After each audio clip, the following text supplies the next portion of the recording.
ఈ రాత్రి మన వాక్య ధ్యానాంశం కొరకు ఇర్మియా ప్రవచన పుస్తకం 10వ అధ్యాయం 10వ వాక్య భాగాన్ని చదువుదాం. పరిశుద్ధ గ్రంథమైన బైబిల్లో నుండి ఈ రాత్రి మన వాక్య ధ్యానాంశం కొరకై ఇర్మియా ప్రవచన పుస్తకం 10వ అధ్యాయం 10వ వాక్య భాగాన్ని నేను చదువుతూ ఉన్నాను. యెహోవాయే నిజమైన దేవుడు, ఆయనే జీవము గల దేవుడు, సదాకాలం ఆయనే రాజు, ఆయన ఉగ్రతకు భూమి కంపించును. చదవబడిన వాక్య భాగంలో నుంచి ఒక్క మాట, దేవుడు అనే ఒక్క మాట ఈ పూట మనందరికీ అర్థమయ్యేటట్లుగా ప్రభు బోధించునుగాక. పరిశుద్ధ గ్రంథంలో ఇర్మియా ప్రవక్త చక్కగా చెప్తా ఉన్నాడు, యెహోవాయే నిజమైన దేవుడు, రియల్ గాడ్. యెహోవా అంటే ఎల్లప్పుడూ ఉండేవాడు. ఆయన అన్నారు, నేను సదాకాలం మీతో కూడా ఉంటాను. కాలాలు మారిపోవచ్చు, మనుషుల్లో మార్పు రావచ్చు, కానీ దేవుడు నిన్న నేడు నిరంతరం ఒకే రీతిగా ఉన్నారు. ఆయన ప్రభు వాక్యం అదే చెప్తుంది, యెహోవాయే నిజమైన దేవుడు, ఆయన జీవం గల దేవుడు అని కూడా మాట్లాడుతూ ఉన్నారు. ఈరోజు ఎందుకో దేవుని యొక్క వాక్యాన్ని ధ్యానిస్తూ ఉన్నప్పుడు దేవుని యొక్క గొప్పతనాన్ని గురించి మరొక్కసారి ధ్యానించాలి, ఆయన యొక్క ఔన్నత్యాన్ని తలంచాలని హృదయ తలంపుల్లోంచి ఈ మాట మీకు అందిస్తూ ఉన్నాను. చాలామందికి దేవుని యొక్క గొప్పతనం తెలియక ఇంకా అవివేకంగా ప్రవర్తించేవాళ్ళు, అనాలోచనలతో తిరుగుతున్న వాళ్ళు నేటికి సమాజంలో లేకపోలేదు. దేవుణ్ణి ఇంగ్లీష్లో గాడ్ అంటారు, జీఓడి గాడ్ అని పిలుస్తూ ఉంటాం. దేవుని యొక్క ఔన్నత్యాన్ని గురించి ఈ ప్రత్యేక సమయంలో మీకు తెలియచేయటానికి, ప్రత్యేకంగా నా వంతుగా నేను కూడా ఆయన యొక్క గొప్పతనాన్ని మరొక్కసారి రుచి చూడటానికి దేవుడు చేసిన ఉపకారాలన్నీ తలంచి ఈ మాటల్ని ఒక వర్తమానంగా మీకు బోధిస్తూ ఉన్నాను. భక్తుడు అంటాడు, యెహోవా ఉత్తముడని రుచి చూసి తెలుసుకోండి. అంటే ఆ టేస్ట్ చూసిన వాళ్ళకి తెలుస్తూ ఉంటుంది. దేవుని యొక్క గొప్పతనం ఇంకా ప్రజల్లో అనేకులకి అవివేకంగానే ఉంటూ ఏదో దైవికమైన కార్యక్రమాల్లో పాల్గొంటూ వెళుతున్నారే కానీ ఆయనలో ఉన్న శక్తిని గుర్తించక ప్రజలు కొనసాగించబడుతున్న వాళ్ళు చాలామంది కనిపిస్తూ ఉంటారు. ప్రియులారా, ఈ సబ్జెక్టు మీకు ఒక వర్తమానంగా చెప్పే ముందు, దేవుడు అనడానికి ఆయనలో 3 క్వాలిటీస్ ఖచ్చితంగా ఉండాలి. ఎవరినైనా మనం దేవుడు అని పిలవాలంటే ఆయనలో ఖచ్చితంగా ఈ 3 క్వాలిటీస్ ఉండాలి. అందులో ABC అని నేను మీకు ఇంట్రడక్షన్ చెప్పి అసలు దేవుడు ఎంత గొప్పవాడో ఆయన యొక్క ఔన్నత్యాన్ని గురించి సబ్జెక్ట్ వైజ్గా 3 మాటలు చెప్తాను. దేవుడు అని ఎవరినైనా మనం పిలవాలంటే ఆయనలో ఈ 3 క్వాలిటీస్ కూడా ఖచ్చితంగా ఉండాలి. సో ఇందులో దేవుడు అని ఎవరిని అనగలుగుతామంటే సర్వశక్తి ఆయనకు ఉండాలి. ఏ శక్తి ఉండాలి చెప్పండి? అదే అంటాడు కదా భక్తుడు, నేను సర్వశక్తి గల దేవుడిని. దేవుడు అబ్రహాంతో మాట్లాడుతూ, నేను సర్వశక్తి కలిగిన వాడిని. లోకంలో ఎన్నో శక్తులు ఉండొచ్చు, అవి కొంతవరకే పనిచేస్తూ ఉంటాయి, కానీ దేవుని శక్తి సర్వశక్తి. ఆయన శక్తికి ఇంకా అంతం లేదన్నమాట. ఆయన సర్వశక్తి కలిగిన దేవుడు ఏదైనా చేస్తాడన్నమాట. ఆయన శక్తి ఎదుట ఏ శక్తి కూడా నిలవలేదు. ఫర్ ఎగ్జాంపుల్, దేవుని మందసాన్ని తీసుకొచ్చి దాగోను గుడి దగ్గర అలా నిలిపారు అంతే. ఆ దేవత తలకాయి వేరైపోయింది, మొండు వేరైపోయింది అంతే. వై అంటే ఆయన శక్తి ఎదుట ఎవరు నిలవలేరు. పరిశుద్ధ గ్రంథంలో ఎన్నో ఎవిడెన్స్, ఎన్నో ఆధారాలతో దేవుని యొక్క వాక్యాన్ని మనం ధ్యానిస్తూ ఉంటాం. అందుకే కొన్నిసార్లు ఆయన శక్తిని మనం గుర్తించకుండానే మన శక్తి మీద ఆధారపడి అనేక సందర్భాల్లో ప్రయత్నిస్తూ ఉంటాం.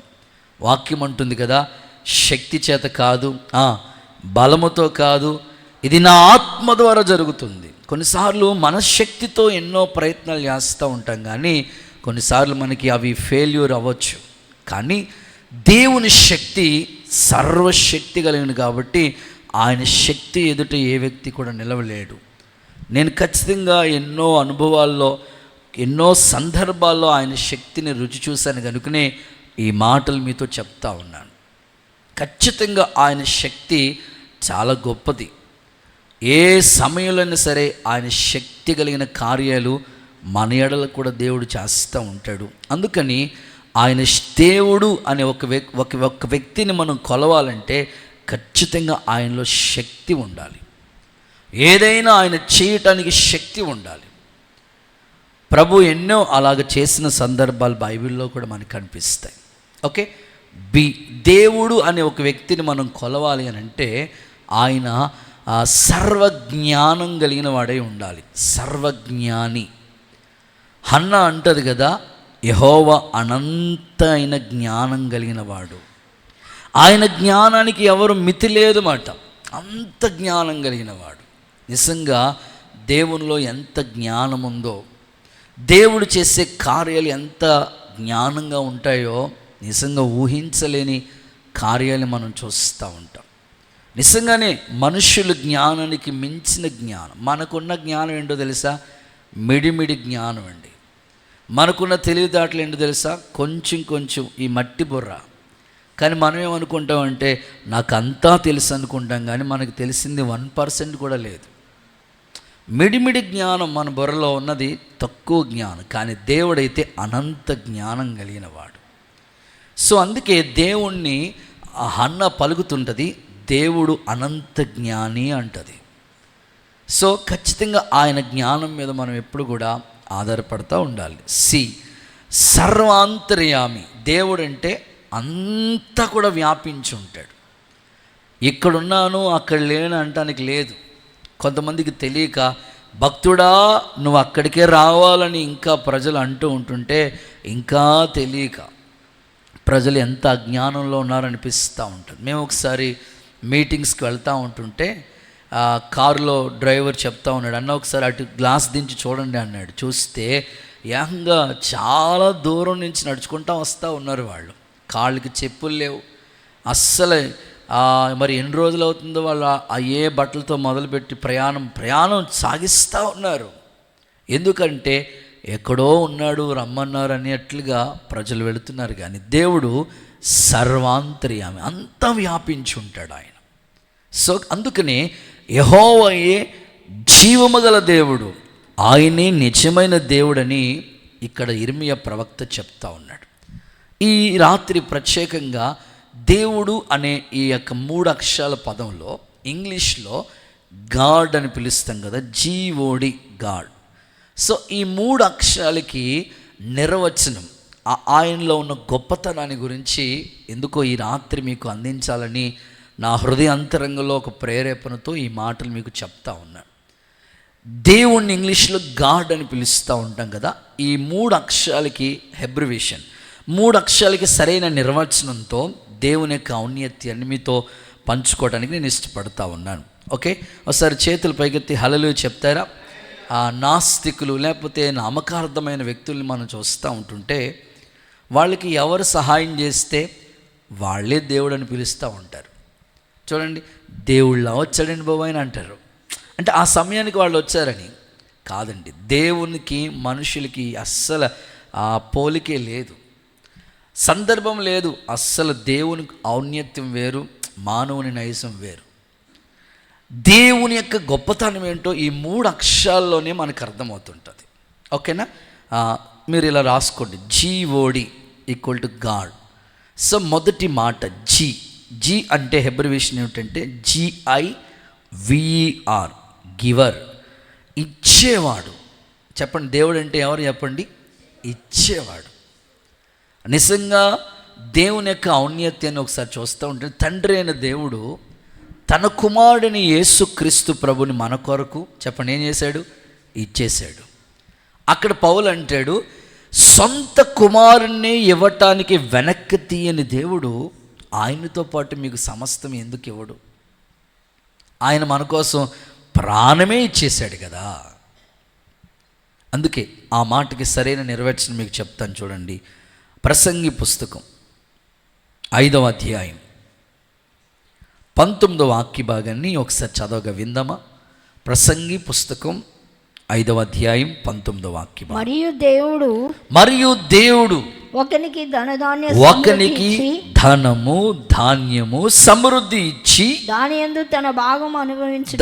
యందు భాగాన్ని అనుభవించినట్లు అన్నపానాలు పుచ్చుకోవటం తన కష్టార్జితం సంతోషించడానికి వీలు కలుగు చేసిన ఆ స్థితి దేవుని ఆశీర్వాదం వల్ల కలుగుతుంది. అక్కడ మాట్లాడుతూ చాలా విషయాలు చెప్పాడు. ఒకనికి ధనము ధాన్యము సమృద్ధిని ఇచ్చి ఇవ్వటమే కాదు, దాన్ని అనుభవించడానికి కూడా వీలు కలుగు చేసి, ఆరోగ్యం కలుగు చేసి, ఆ స్థితి దేవుని ఆశీర్వాదం వల్లే కలుగుతుంది. ఈ మాటలు రాస్తున్న ఆయన ఎవరో తెలుసా? మహారాజైన సొలొమోను. అసలు ఆయన డైనింగ్ టేబుల్ మీద ఎన్ని వస్తువులు ఉంటాయో, ఎన్ని ఐటమ్స్ ఉంటాయో అసలు లెక్కలేవు. ఆయనకున్న జ్ఞానం ఎంత గొప్పదో. ఆయన అంటాడు, ఒకరికి ధాన్యము ధనము సమృద్ధినిచ్చి దాన్ని అనుభవించడానికి కూడా వీలు కలుగు చేస్తాడట దేవుడు. ఆ స్థితి ఒకరికి దేవుని ఆశీర్వాదం వల్ల కలుగుతుంది. ఈ రాత్రి ప్రత్యేకంగా దేవుడు అంటేనే ఇచ్చేవాడండి. ఆయన కుమారుడైన యేసు ప్రభుని ఇచ్చట్లో వెనక్కి తీయలేదు కదా, ఆయనతో పాటు సమస్తాన్ని మనకిస్తాడు. విశ్వసించిన వాళ్ళందరూ ఒకసారి ఆమేన్ అంటారా? సో మీరు ఏదైతే ఎదురు చూస్తా అడుగుతున్నారో దేవుని దగ్గర నుంచి, యేసు నామములో ఈ సంవత్సరం ప్రారంభ నెలలోనే మనం ఉన్నాం. ఈ నెలాఖరు లోపులో మీ కోరిక దేవుడు సిద్ధింప చేయనుగాక. యేసు నామములో అద్భుతం మీ ఎడల దేవుడు జరిగించునుగాక. నేనైతే నమ్ముతున్నాను, ఆయన ఇచ్చేవాడు, మనం ఎదురు చూస్తూనే ఉండాలి. నేను ఒక సందర్భాన్ని మీకు చెప్తాను. ఒక తల్లి తన ఇంట్లో అవసరత కొరకై మోకరించి ప్రార్థన చేస్తూ ఉంది. మన జీవితాల్లో కూడా ఎన్నో అవసరతలు ఉంటాయి, మోకరించి ప్రార్థన చేసుకుంటూ ఉంటాం. ఆ తల్లి కూడా అలాగే మోకరించి ప్రార్థన చేసుకుంటుంది. ఆమెకి కావలసిన అవసరత ఏమిటంటే, ఆ రోజు ఇంట్లో వంట చేసుకోవడానికి వంట చేసుకోవడానికి కట్టెలు పొలలు అవసరమై ఉంటే దేవుని సన్నిధిలో ఆమె ప్రార్థన చేయటం, ప్రాధేయపడుతూ, దేవా నాకు కావలసిన సదుపాయాలన్నీ నువ్వు కలుగు చేసేవాడు, నీ మీద నేను ఆధారపడుతున్నాను, నువ్వు మాకు దయచేయని ఏడుస్తూ ప్రార్థన చేసుకుంటుంటుంటే, కొంతమంది ఊర్లలో ఎలా ఉంటారంటే అరుగు మీదే ప్రార్థన చేసుకుంటారు, కొంతమంది ఇంట్లో ప్రార్థన చేసుకుంటారు. ఆ అరుగు మీదే ఆమె మోకాళ్ళేసి ప్రార్థన చేసుకుంటూ ఉంది. దారి ఆ పక్కనే కనుక దారంపట చాలామంది వెళుతూ ఉన్నారు, చూస్తూ ఉన్నారు. అందులో ఒక నాస్తికుడు చూసి ఆమె ప్రార్థన చేసుకుంటుంటే హేళనగా మాట్లాడుతున్నాడు. ఆమె ప్రార్థనలోనే ఉంది. వెళ్తా ఏంటమ్మా నీకు మరీ అంత చాదత్తం కాకపోతే, గాల్లో దీపం పెట్టి దేవుడా దేవుడు అంటే దేవుడు ఏం చేస్తాడు? నీకు కట్టెలు కావాలంటే వెళ్ళి పొలంలోకి వెళ్ళి అందరూ నరుక్కుని తీసుకుని వస్తూ ఉంటారు, అలా చేసుకోవాలి. కానీ ఇక్కడ మోకాళ్ళు వేసి దేవుడా దేవుడు అంటే ఆకాశానికి ఏమన్నా 2 రంధ్రాలు పెట్టి 2 హోల్స్ పెట్టి ఆ పైనుంచి ఏం పొలాలు దీన్ని కోసం దించడు కదా దేవుడు అని చాదత్తం కాకపోతే ఏంటి ప్రార్థన అంటే మరీ ఇంత అలాగా చేయాలా అనని ఆయన ఎటకారంగా ఆమె హేళన చేస్తూ అపహసించి మాట్లాడుతూ ఉన్నాడు. కానీ ఈమె ఒక్క మాట కూడా నోరు తెరవకుండా, ప్రభువా నువ్వు ఇచ్చేవాడు అని నేను నమ్ముతున్నాను, నీలో ఉన్న శక్తి అంత గొప్పది, ఒక్కరికి ధనము ధాన్యము సమృద్ధినిచ్చావని నీ వాక్యం మేము చదివాము, ఆ బైబిల్ని ఎంతోమంది భక్తుల జీవితంలో చేసావని మేము నమ్మాము, ఆ మాటలే మేము ఈరోజు నమ్ముతూ ఉన్నాం కదయ్యా అని అలాగే అడుగుతూ ఉంది ఆమె. ఆయన వెళ్ళిపోయాడు కోపంగా. ఈమె ఇలా అంటున్నా సరే ఏం పట్టించుకోవట్లేదు ఈమె. ఆయన వెళ్ళిపోయి 1 గంట తర్వాత ఒక ఎద్దుల బండి మీద బండి నిండా పొలాలు తీసుకొచ్చి ఆ పక్కన పెట్టి ఆమెతో అంటున్నాడు, ఇదిగో మీ దేవుడు ఇచ్చాడు అనొద్దు, నేను తీసుకొచ్చాను. చెప్పండి ఒకసారి ఆ మాట. మీ దేవుడు ఇచ్చాడు అనొద్దు, నేను తీసుకొచ్చాను అనంటే ఆమె అద్భుతంగా దేవుని యొక్క గొప్పతనాన్ని చెప్తుందంట. ప్రభువా దేవుడు లేడనే నాస్తికుల చేత కూడా నువ్వు ఈ కట్టెలు పొలాలు నా కోసం పంపించావు, ఎంత గొప్ప దేవుడు అయ్యా అన్నదంట తల్లి. ఒకసారి చప్పట్లు కొడుతూ సరే యేసయ్యకి మహిమ చెల్లిద్దామా? నిజంగా నేను అది నమ్మాను. అది సేవలో ఈ రోజుకి 15 సంవత్సరాలు నేను కన్నులతో చూస్తూనే ఉన్నానండి. నువ్వు విశ్వసిస్తే చాలు, నీ జీవితంలో కూడా ఆయన చేస్తాడు. నమ్మిన వాళ్ళందరూ సరే ఆమెనంటారా? సో బైబిల్ గ్రంథం అంత స్పష్టంగా చెప్తుంది. కావాలంటే మహారాజే సొలొమోను ఇంకొక మాట కూడా చెప్తున్నాడు చూడండి. సామెతలు 10వ అధ్యాయం 22వ వాక్యం చూడండి. సామెతలు 10:22 వాక్యం మీరు చూస్తే, యెహోవా ఆశీర్వాదం ఐశ్వర్యం ఇచ్చును, నరుల కష్టం చేత అది ఎక్కువ కాదు. నువ్వు కష్టపడినంత వల్ల అయ్యేది కాదట. దేవుడు ఆశీర్వాదమే నీకు ఆ ఐశ్వర్యాన్ని కలుగు చేస్తుంది. అక్కడ చెప్పిన మాట అంటే యెహోవా ఆశీర్వాదం ఏం చేస్తుందో తెలుసా? నీకు ఐశ్వర్యాన్ని కలుగు చేస్తుంది. నీ అవసరతలు ఏంటో, సేవలో ప్రతి అవసరత దేవుడు గతించిన 15 సంవత్సరాలు తీర్చుకుంటూనే వచ్చాడు. మరొక్కసారి ఆయన గొప్పతనాన్ని నేను తెలుసుకునేటట్లుగా నాకు ప్రతిరోజు ఏదో ఒక అద్భుతం చేసుకుంటూనే ఈరోజు వరకు నన్ను నడిపిస్తూ ఉన్నాడు. ఇంకా ఎదురు చూస్తూ ఉన్నాను. ఆయన ఆకాశవాకిళ్ళు తెరిచి పట్టజనంత విస్తార దీవెన ఈ పరిచర్య కొరకు అనుగ్రహించునుగాక. గట్టిగా ఆమేన్ చెప్తారా? క్రీస్తు యేసు మహిమలో ప్రతి అవసరము తీర్చునుగాక. చేస్తాడండి. కొంతమందికి ఉద్యోగాలు లేవండి, ఉద్యోగం కావాలి, ఉద్యోగం లేవండి, ఎప్పుడు ఇస్తాడండి దేవుడు అని ఎదురు చూస్తూ ఉంటాడు. ఆయన ప్రతి అవసరత తీరుస్తాడు. ఒక్కటి కాదు, ప్రతి అవసరత. కొంతమందికి ఇల్లు లేదు, ఇల్లు కూడా దేవుడు ఇస్తాడు. కొంతమంది వివాహ వయసులోకి వచ్చినప్పటికీ ఇలా ప్రార్థన చేసుకుంటారు, ఆయా మంచి వరుడు కావాలి, మంచి వధువు కావాలని అడుగుతూ ఉంటారు. బైబిల్ కూడా ఇలా చెప్తుంది కదా, సుబుద్ధి కలిగిన భార్య ఎవరి దానం? యెహోవా ఇచ్చే దానం. అంటే దేవుడు ఇవ్వాలి. కుటుంబాలను కూడా దేవుడు కట్టాలి. లేకపోతే ఆ ఫ్యామిలీలో అంత సాటిస్ఫాక్షన్, అంత సంతృప్తి, సంతోషాలతో ముందుకు అడుగులు వేయటానికి అంత భద్రత కలిగిన కుటుంబాలుగా ఉండలేవు. తెలుపుతుంది. చాలా కుటుంబాలు వివాహాలు అవుతున్నాయి కానీ ఏదో ఒక శోధనలో పడిపోతున్నాయి, ఏదో ఇబ్బందులు శ్రమల్లో వెళ్ళిపోతున్నారు. కానీ దేవుని యొక్క ఔన్నత్యాన్ని గుర్తిస్తే యెహోవా ఇచ్చేదానం అంటే దేవుడు ఇస్తే ఆ కుటుంబం చాలా ఆశీర్వాదకరంగా ఉంటుంది. అందుకే యవనస్తులు వివాహాలు చేసుకోవాలని ఎదురు చూస్తున్న వాళ్ళు, తల్లిదండ్రులు పిల్లల గురించి వీళ్ళకి సరైన సమయంలో వివాహాలు చేయాలని ఆశిస్తున్న వాళ్ళు మీరు ఏమని ప్రార్థన చేయాలంటే, నీవిచ్చేటట్లుగా ఉండాలి ప్రభువా. సుబుద్ధి కలిగిన భార్య యెహోవా ఇచ్చే దానం అంటే ఆయన ఇస్తే ఆ కుటుంబం అద్భుతంగా కట్టబడుతుంది. సో దేవుడు ఇచ్చాడు, అంత మాత్రమే కాదు, మరి పెళ్ళైన తర్వాత గర్భఫలం కూడా ఆయనే ఇవ్వాలి. వాక్యం ఏమంటుంది?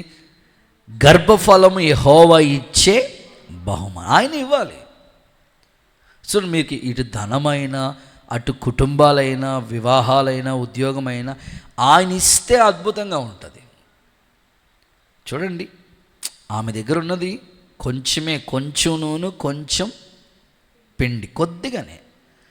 సో ఆమెకి దేవుడు ఇచ్చాడు కనుక అందరు కరువులో ఉన్నారు. 3.5 సంవత్సరాలు తొట్టిలో పిండి అవ్వలేదు, బుడ్డిలో నూనె అవ్వలేదు, ఫ్యాక్టరీలాగా వస్తూనే ఉంది అసలు. సో మనం అలాగ దేవుని మీద ఇంతవరకు ఆధారపడుతూ వచ్చాం. ఇకను కూడా మీ ఎడల, ఈ పరిచర్య ఎడల కూడా దేవుడు అలాంటి కార్యాలు జరిగించునుగాక.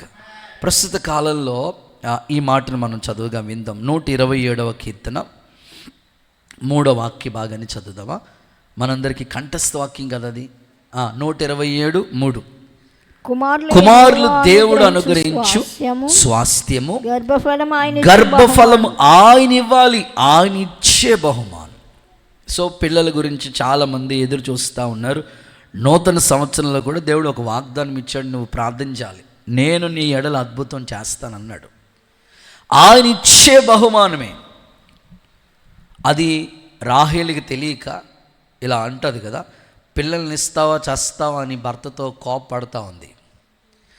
నేనేమన్నా పిల్లల్ని ఇవ్వటానికి దేవుణ్ణా అంటాడు తన భర్త. అందుకే దేవుని మీద పూర్తిగా డిపెండ్ అయిపోండి. సో ఈ సంవత్సరం పిల్లల కొరకు ఎవరైతే ఎదురు చూస్తూ అడుగుతున్నారో మీ విశ్వాస పరిమాణం తగ్గించొద్దు. మనకి వాకలు గారు అనే ప్రాంతం నుంచి ఒక ఫ్యామిలీ దేవుని మందిరానికి వస్తూ ఉంటారు. ఇంచుమించు కొన్ని కుటుంబాలు వస్తూ ఉంటాయి, అందులో ఒక ఫ్యామిలీ. మేము అక్కడ ప్రేయర్ సెల్స్ పెడతా ఉండేవాళ్ళం. సండే కాకుండా మధ్యలో వీక్లీ మధ్యలో బుధవారం కానీ గురువారం కానీ కొంతమంది విజిటింగ్ చేసి ఒక బ్రదర్ని పంపించేవాడిని. నెలకు ఒకసారి వెళ్తూ ఉండేవాడిని. వాళ్ళు ఒకసారి మీటింగ్ పెట్టాం. అక్కడ స్కూల్ గ్రౌండ్ ఒకటి ఉంటే ఆ స్కూల్ గ్రౌండ్లో మీటింగ్ పెట్టాం. మీటింగ్ పెడితే అప్పటికే వాళ్ళ అన్నకి వివాహం అయింది, వాళ్ళకి పిల్లలు పుట్టారు. ఈయనకి వివాహం అయింది కానీ చాలా సంవత్సరాలు గడిచిపోయింది, ఇంచుమించు 4 years గడిచిపోయింది, పిల్లలు లేరు. వస్తున్నారు దేవుని సన్నిధిలో ప్రార్థన చేసుకుంటున్నారు కానీ ఆ ఒక్క కొరత మాత్రం మిగిలిపోయింది వాళ్ళకి. చేతి నిండా పనులు ఉన్నాయి, ఆర్థిక సహాయం ఉంది, ఇల్లు కట్టుకున్నారు, ఉండటానికి ఇంటి నిండా చుట్టాలు జనం అన్నీ ఉన్నాయి. కానీ అబ్రహాము కుటుంబంలో పిల్లలు లేని కొరత ఎలా ఉందో ఈ ఇంట్లో కూడా సేమ్ అదే కొరత మిగిలిపోయింది. నేను సేవకుల్ని బ్రదర్స్ని అక్కడికి వాళ్ళకి ప్రార్థన చేయడానికని వీక్లీ వన్స్ ప్రేయర్ సెల్ నడిపించమని పంపిస్తూ ఉండేవాళ్ళు. నేను కూడా వెళ్తూ ఉండేవాళ్ళం. చాలా సందర్భాలు చెప్పాను, దేవుడి మీద విశ్వాసం ఉంచండి, ఆయనకి అసాధ్యమైంది లేదు, నమ్మితే దేవుని మహిమను చూస్తారని చెప్పారు. అని అంటే వాళ్ళకి దగ్గరే కనుక అంబాజీపేట హాస్పిటల్స్కి వాళ్ళు వెళ్తూ ఉండేవారట, అమలాపురం కూడా వెళ్తూ ఉండేవారంట. చాలా ప్రయత్నాలు అయిపోయినవి. సో వాళ్ళకి ఇంకా విశ్వాసం బాగా ఇంకా దగ్గరికి క్షీణించిపోయే స్థితికి వచ్చేసింది. ఆ సమయంలో కూడా విశ్వాసాన్ని పెంపొందించే కొన్ని ధైర్యంతో కొన్ని మాటలు అబ్రహాము 90 ఏళ్ళు, 100 ఏళ్ళు వయసు వచ్చింది శారమ్మకి, 90 ఏళ్ళు, మృతతుల్యమైన తన శరీరాన్ని కూడా దేవుడు అద్భుతంగా వాడుకుని సాక్షిగా నిలబెట్టుకుని వారి యొక్క నిందను కొట్టివేసి వారి నోటి నిండా నవ్వు కలుగు చేశాడు కదమ్మా, విశ్వసించండి ప్రభు మీకు చేస్తాడని ధైర్యంతో కూడా కొన్ని మాటలు చెప్తా వచ్చాం. వస్తే ఇంకా వాళ్ళకి ఇంకా విశ్వాసం రావట్లేదు. అయితే అప్పుడు ఒక సాక్ష్య రూపంలో ఒక సాక్ష్యం చెప్పాం. ఏమనంటే, దేవుడు మీకు ఆల్రెడీ పిల్లల్ని ఇచ్చేసాడని మీరు విశ్వాసంతో ఒక డ్రెస్ కొనుక్కుని మీరు తీసుకెళ్ళి బీరువాలో పెట్టుకోండి, దేవుడికి స్తోత్రం చెప్పండి. అలా చెప్తే ఎలా ఉంటుందంటే, అసలే ఏమీ లేదంటే ఈయన ఏంటో మరి ఏదో చెప్తున్న డ్రెస్ కొనుక్కోవాలంట. జనాలందరూ ఏమని మాట్లాడతారు, హాలనగా అంటారు అని అనుకోవచ్చు, కానీ ఆ మాట వాళ్ళు నమ్మారండి. మీకు దేవుడు పిల్లల్ని ఇచ్చాడని నమ్ముకోండి, నమ్మి విశ్వాసంతో వెళ్ళి ఒక డ్రెస్ కొనుక్కుని వెళ్ళి బీరువాలో పెట్టుకోండి అని చెప్పాం. అలాగే వాళ్ళు నమ్మి, వాళ్ళ విశ్వాసం ఎంత గొప్పదంటే, మాకు అబ్బాయే కావాలనుకుని ప్యాంటు షర్ట్, పిల్లోడికి అప్పుడే పుట్టిన పిల్లలకి ప్యాంట్ షర్ట్ వేస్తే ఎంత సైజులో ఉంటాయో ఆ డ్రెస్సే కొనుక్కుని వెళ్ళి ఆ బీరువాలో పెట్టుకుని వాళ్ళ బట్టలతో కూడా, వాళ్ళ బట్టలు ఎప్పుడు తీసుకున్నా సరే ఆ డ్రెస్ చూసి ప్రభు నాకు పిల్లోడిని ఇచ్చావు అనేటట్లుగానే ఆ డ్రెస్ చూసి ప్రార్థన చేసుకుంటూ ఉండేవారంట. దేవుడు మహాకృప, చక్కగా వాళ్ళు విశ్వసించిన ప్రకారమే అబ్బాయి పుట్టాడు. ప్రభు చిత్తమైతే ఫస్ట్ సండే ఆరాధనకు వాళ్ళు వస్తారు, సాక్ష్యాన్ని మీరు వింటారు. ఒకసారి అందరూ చప్పట్లు కొడుతూ ఒకసారి యేసయ్యకి మహిమ చెల్లిద్దామా? సో నేను ఎందుకు ఈ సాక్ష్యం చెప్పానంటే, వాళ్ళ అబ్బాయే పుడతారని విశ్వసించారు, అలాగే వస్త్రాలు కొనుక్కుని పెట్టుకున్నారు. కొంతమంది ఇలా ఉంటారు అన్నమాట, ఎక్కడ జరుగుతుందని ఒక గౌన్ కొనుక్కుని ఉంటారు అన్నమాట, ఆ అమ్మాయే పుడుతుంది. నీ విశ్వాస పరిమాణం అది. దేవుడు మనలో విశ్వాస పరిమాణం చూస్తాడండి. నీ విశ్వసించినట్లుగానే జరుగుతుంది. మాకు కూడా సైకిల్తో సేవ చేసినప్పుడు నాతో సండే స్కూల్ పిల్లోడు ఇక్కడే ఉన్నాడు. నేను వాడికి చెప్పేవాడిని, నాకు గ్లామర్ బైక్ ఇస్తున్నాడు దేవుడు, స్తోత్రం చెప్పనేవాడిని. అలాగే ఇచ్చాడు ఆయన. విశ్వాసంతో పలకాలి మనం. ఈ స్థలమంతా దేవుడు మినిస్ట్రీకి ఇచ్చాడు. అమ్మో ఆమెన్, గట్టిగా చెప్పారు మీరు. సో విశ్వసించి చెప్పండి, అంతే దేవుడు మీకు జరుగుతాడు. స్థలమా, గృహమా, పిల్లల, నీ విశ్వాస పరిమాణం. అందుకే మన ఎదుట ఒక విశ్వాస వీరుల పట్టిక ఇచ్చేసాడు. నేను అనుకున్నాను, ఒక్క అధ్యాయంలో ఇంతమంది పేర్లు అవసరమా? అవసరమే. వాళ్ళు విశ్వాసం ద్వారా రాజ్యాలు జయించారు. మన విశ్వాసం ఎలా ఉందో ఒకసారి చెక్ చేసుకోవడానికి. కాబట్టి అవిశ్వాసం రానివ్వద్దు. దేవుడు ఇచ్చాడని నమ్ముదాం, చూద్దాం గొప్ప కార్యాలు మన ఎడల దేవుడు జరిగించునుగాక. అబ్రహాముకి అసాధ్యమైన కార్యం సాధ్యపరిచినట్లు ఒకసారి ఆ మాట చదువుదామా? ఆదికాండ గ్రంథం 18వ అధ్యాయం 14వ వాక్యం చూడండి. దేవుడు వాళ్ళకి పిల్లల విషయంలో ఎలాంటి మేలు చేశాడో చూద్దాం ఒకసారి. ఆదికాండ గ్రంథం 18:14. యెహోవాకు అసాధ్యమైనది ఏదైనా ఉన్నదా? యెహోవాకు అసాధ్యమైనది ఏదైనా ఉందా? మీదటికి ఈ కాలమున నిర్ణయ మరలా వచ్చే ఈ కాలానికి నీ వద్దకు తిరిగి వచ్చేదను. అప్పుడు శారాకు కుమారుడు కలుగుననెను. ఓకే, శారా భయపడి నేను నవ్వలేదని చెప్పగా. ఆ సందర్భం చూస్తే 14వ వచనంలోనే, మరలా మీదటికి ఈ సంవత్సరానికి మీ ఇంటికి వస్తాం, నీ ఒళ్ళో చక్కని కొడుకుంటాడు. విశ్వసించిన వాళ్ళు, పిల్లల కొరకు ఎదురు చూసిన వాళ్ళు ఆమెను చెప్పుకోండి, దేవుడు అలాగ జరిగించునుగాక. సో భక్తుల ద్వారా అలాగే పలికించాడు దేవుడు వాక్యాలు, వారికి కలిగినట్లుగానే చేశాడు దేవుడు, అలాగే వాళ్ళకి జరుగుతూ వచ్చింది. మీ ఎడల కూడా ఈ వాక్య ఆధారంతో మీరు నమ్మి విశ్వసించండి, తప్పకుండా వచ్చే ఏడాదికి మీ ఒళ్ళో చక్కని కుమారుణ్ణి మీరు కన్నులతో చూసే ఆశీర్వాదం దేవుడిచ్చునుగాక. సో ఒకటి ఏంటి, చాలా ఇచ్చాడు దేవుడు బైబిల్లో. సో ఇది ఒక్క మాటే మీకు జస్ట్ గుర్తు చేస్తూ వచ్చాను, ఆయన ఆశీర్వాదము, ఐశ్వర్యము, సంతానం ఇస్తాడనడానికి ఒక అబ్రహాముని మీకు ఒక ఎగ్జాంపుల్గా మీకు చెప్తా వచ్చాను. ఇంకా ఎన్నో ప్రభు ఎన్నో చేశాడు, ఎన్నో ఇచ్చిన సందర్భాలు కూడా ఉన్నాయి. సో మీరు నమ్మితే ఆయన మహిమను కన్నులతో చూడగలుగుతారు. యేసు నామములో అలాగూ జరుగునుగాక. బైబిల్ ఇలా రాసుందండి, నన్నడుగు జనములు మీకు స్వాస్థ్యంగా భూదిగంతాల వరకు సొత్తుగా ఇస్తానన్నాడు దేవుడు. అడగటమే, ఆయన ఇస్తానే ఉంటాడు. ప్రజల్ని ఆయన తీసుకొస్తాడు, మనం అడుగుతూనే ఉండాలి. ప్రభు మీ ఎడల కూడా అలాంటి కార్యాలు, ఉద్యోగ విషయంలోన, సంతాన విషయంలోన, వ్యాపారాల విషయంలోన, ఏది మీరు అడుగుతున్నారో ఆయన ఇచ్చేవాడనే విషయం మాత్రం మీరు మర్చిపోవద్దు.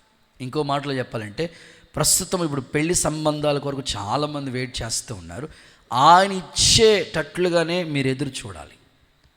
ఇప్పుడు అబ్రహాముకి వాళ్ళ కొడుకు పుట్టాడు కదా, ఆ కొడుకుకి పెళ్లి సంబంధం కోసం వెయిట్ చేస్తున్నాడు. ఎదురు చూస్తూ ఉంటుంటే ఎలియాసుని పంపించాడు. అద్భుతం, వెళ్ళాడు, చూశాడు, సెట్ చేశాడు, ఒంటెల్ని మోకరింపజేసి వెళ్ళాడు. నేను వెళుతున్న ప్రయత్నం సఫలమవుతుందనేటట్లుగా వెళ్ళాడు. అలాగే జరిగింది. సో ఆ కుటుంబం ఇప్పటికీ కూడా అనేకులకి ఆదర్శవంతమైన దంపతులుగా ఉన్నారు. కాబట్టి వివాహాల విషయంలో ప్రభు ఇస్తాడు. నమ్మకమైన అల్లుడు కావాలంటే మీ ఇంటికి తప్పకుండా తీసుకొస్తాడు. నమ్మకమైన కోడలు, నమ్మకమైన భర్తని తప్పకుండా మీ కుటుంబానికి అప్పగిస్తాడు. నమ్మితే దేవుని మహిమను చూస్తారు. అలాగూ దేవుడు జరిగించునుగాక. గుడ్. రెండో మాటలోకి వస్తున్నాను. ఓ దేవుడు అంటే ఆ రెండో పదం ఏంటి చెప్పండి? O means operator. OPERATOR, operator, నడిపేవాడు కదా. ఈ ప్రస్తుత కాలంలో ఆపరేట్ చేయటం దేవుడు చాలా ఇస్తాడండి, కానీ ఆపరేట్ చేసుకోవడం కొంతమందికి రాదు. ఆపరేట్ చేయటం అనేది చాలా ఇంపార్టెంట్. ఇప్పుడు మొబైల్ ఉంది, చిన్న పిల్లలు ఆపరేట్ చేస్తున్నారు. ఇందులోకి వెళ్ళన్నా ఫేస్బుక్ అన్నా, ఇందులో వాట్సాప్ అన్నా, యూట్యూబ్ అన్నా, ఈ కాంటాక్ట్స్ ఉంటాయన్నా, ఇవన్నీ వాళ్ళకి ఎంత నాలెడ్జ్ ఉందంటే అంత బాగా ఈజీగా ఫోన్ ఆపరేట్ చేస్తున్నారు. నేనంటాను, ఫోన్ ఆపరేట్ చేసినంత ఈజీగా జీవితాన్ని ఆపరేట్ చేయలేం. మీరు ఈ విషయాన్ని మాత్రం గుర్తుపెట్టుకోవాలి. జీవితం అనేది దేవుడు ఆపరేట్ చేయాలి, దేవుడు నడిపించాలి. మనంతట మనం నడిపించుతూ ఉంటుంటే అంత ఆశీర్వాదకరంగా ఉండదు.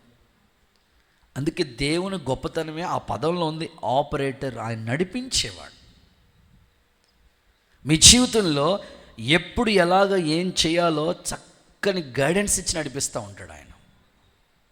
పిల్లలు భవిష్యత్తు వస్తూ ఉంది, కుటుంబ పరంగా కొన్ని ఆర్థిక పరమైన ఇబ్బందులు కొన్ని ఉన్నాయి, నీ హృదయంలో ఆలోచనలు ఎన్నో ఉన్నాయి. ఏం చేస్తే బాగుంటుంది. ఇప్పుడు చాలామంది వ్యాపారాలు చేసేటప్పుడు ఏమనుకుంటారంటే, ఏం చేస్తే బాగుంటుందని కొన్ని వాటిని సెలెక్ట్ చేసుకుంటూ ఉంటారు. భక్తుడు ఏమంటాడు తెలుసా? నీ ఆలోచన చేత నన్ను నడిపిస్తున్నావు అంటాడు. చూడండి, ఆపరేటర్ గురించి ఒక రెఫరెన్స్ ఇస్తాను మీకు. యెషయా గ్రంథం 48వ అధ్యాయం 18వ వాక్యం చూడండి. 48, యెషయా గ్రంథం 48:17. నీ విమోచకుడు ఇశ్రాయేలు పరిశుద్ధ దేవుడు యెహోవా ఇలాగు సెలవిస్తున్నాడు, నీకు ప్రయోజనం కలుగునట్లు నీ దేవుడైన యెహోవానగు నేనే నీకు ఉపదేశం చేయుదును. ఓకే, నీవు నడవవలసిన ఆ మాట టిక్ చేయండి అందరూ. ఆ మాట చెప్పండి.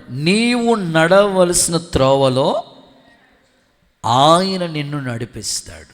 మీ పక్కోళ్ళకి షేక్ అని చెప్పండి, నీవు నడవలసిన త్రోవలో. పక్కోళ్ళతో చెప్పాలి, వాళ్ళు అందరూ కన్ఫ్యూజ్లో ఉన్నారా. నీవు నడవలసిన త్రోవలో. మరియమ్మ గారు మాట్లాడండి. నాకు నడక రాదనుకోకండి అమ్మ. నీవు నడవలసిన త్రోవలో ఆయన నిన్ను నడిపించును. ఆమేన్. మనకి నడకొచ్చు, కానీ ఎక్కడ అడుగులు వేయాలో సరిగ్గా తెలియదు. కొన్నిసార్లు అడుగులు జారిపోతూ ఉంటారు, కొంతమంది త్రొట్టిల్లిపోతూ ఉంటారు. అందుకే నీవు నడవలసిన త్రోవ ఒకటి ఉంది, అందులో నిన్ను నడిపిస్తూ ఉంటాడు. భక్తి విషయాల్లో నిజంగా దేవుని చేత మనం నడిపించబడాలండి. బైబిల్ గ్రంథాన్ని మనం చదువుతూ ఉంటుంటే చాలామంది భక్తులు దేవుడు నడిపించిన మార్గాల్లో వెళితే ఎంతో సేఫ్ జోన్లోకి వెళ్ళిపోయారు వాళ్ళు. కానీ వాళ్ళ సొంత మార్గంలోకి వెళ్ళినప్పుడు చాలా ఇబ్బందులు పడ్డారు. బిలాము ఉన్నాడా, తన సొంత మార్గాన్ని ఎత్తుక్కుంటూ వచ్చాడు. గాడిద చేత బుద్ధి చెప్పించాడు. అసలు గాడిదికి మాటలు రావు, కానీ మాట్లాడుతుంది. అయినా అవగాహన లేదు. మళ్ళీ గాడిదని కొడుతున్నాడు. ఎప్పుడు నా మాట నిదని ఎందుకంటలేదు అంటున్నాడు. సో చివరికి బుద్ధి వచ్చింది. కొన్నిసార్లు దేవుడు నడిపించే మార్గం విడిచిపెట్టేసి మన సొంత రూట్లో ఎప్పుడు వెళ్ళకూడదండి. అందుకే పౌలు కూడా అంటాడు, ఆ ఆత్మ నన్ను అక్కడికి వెళ్ళనివ్వలేదు. ఇప్పుడు సెలవులు వస్తాయి పిల్లలకి, చాలామందికి హాలిడేస్ వచ్చినప్పుడు ఊర్లు వెళ్ళటం తప్ప అని నేను ఎప్పుడు చెప్పను. ఆ హాలిడేస్ కాబట్టి బంధువుల ఇంటికో స్నేహితుల ఇంటికో వారి చుట్టాల ఇంటికి వెళ్ళాలి. మరి వాళ్ళకి సెలవులే కాబట్టి అప్పుడే వెళ్ళటానికి అవకాశం ఉంటుంది కాబట్టి వెళ్తారు, నో ప్రాబ్లం. కానీ అక్కడికి వెళ్ళిన తర్వాత మన రూట్ మారకూడదు. కొంతమంది స్నేహితులు మన దగ్గరికి వస్తూ ఉంటారు. హాలిడేస్ సెలవు అనుకోండి, మేము ఈరోజు సెలవు కదా ఇండారు ఉంటారా, మేము వస్తాం అంటారు. వస్తారు, వచ్చిన తర్వాత వాళ్ళు మనల్ని రాంగ్ రూట్లో తీసుకెళ్ళిపోతుంటారు. ప్రత్యేకంగా యవనస్తులు వాళ్ళు నడవలసిన దారిలో నడవట్లేదు, కానీ వాళ్ళు నడిపించే మార్గంలోకి వెళ్ళిపోతున్నారు. చివరికి ఇదిగో గాడిద బుద్ధి చెప్పినట్టు అలా బుద్ధి వచ్చినప్పుడు అప్పుడు ఇబ్బంది పడుతున్నారు. తప్పిపోయిన కుమారుడు చూడు, అంత పోగొట్టేసుకున్న తర్వాత మళ్ళీ తండ్రి ఇల్లు గుర్తొచ్చింది. మనం ఎప్పుడు కూడా ట్రాక్ తప్పకూడదండి. అస్సలు మన మార్గం దాటి వెళ్ళకూడదు. ఒకవేళ ఆ మార్గం దాటితేనే శ్రమలు అనేవి మనం ఎదుర్కొంటూ ఉంటాం. అందుకే అక్కడ చెప్తున్నాడు, నీకు ప్రయోజనం కలిగినట్లే నేను ఉపదేశం చేస్తాను. నువ్వు నడవలసిన త్రోవ ఒకటి ఉంది, అందులోనే నేను నడిపిస్తాను. దీంట్లో ఒక ఎగ్జాంపుల్ మీకు చెప్తాను. పేతురుకి ఎక్కడ వలయాలో ఎక్కడ చేపలు పట్టాలో బాగా తెలుసు.